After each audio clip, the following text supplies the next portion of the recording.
በመላው ዓለም የምትገኙ የኢትዮጵያ ኦርቶዶክስ ተዋሕዶ ቤተክርስቲያን አማኞች በሙሉ አሁን ያለንበት ሶማሌ ሀገረ ስብከት ጅጅጋ ከተማ ነው ያለነው።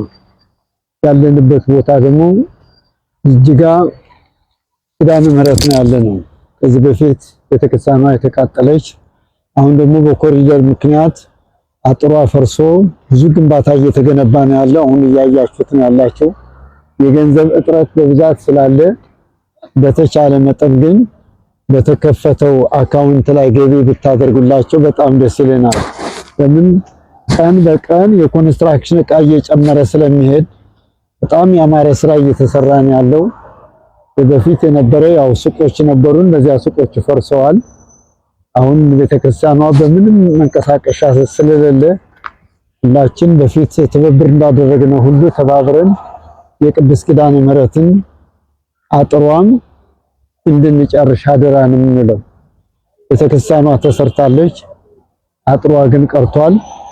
ለአጥሩ ብለን የምንረዳው እርዳታ ግን እነሱ ባስቀምጡላችሁ አካውንት ገቢ ብታደርጉ በጣም ደስ ይለናል። ይሄ የአማንያን ያለበት ማህበረሰብ ነው። መረዳትም ያለበት ለዚህ ቦታ ነው። የትም መጥተው ሌሎችም አጥቢያ ቤተክርስቲያን መጥተው አያዩትም፣ አይመለከቱትም። ያለንበት ምስራቅ ሶማሌ ጠረፍ ነው ያለነው።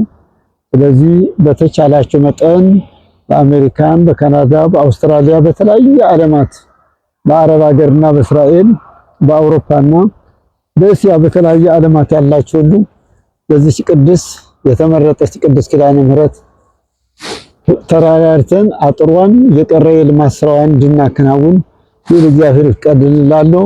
አደራ ተባበሯት፣ አደራ ተባበሯት። ያለው የሚልከ ጅጅጋ ኪዳነ ምህረት ነው ያለውኝ።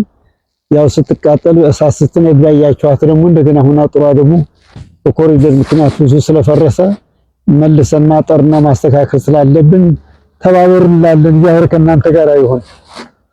ብዙ ነገር ይታገኝ።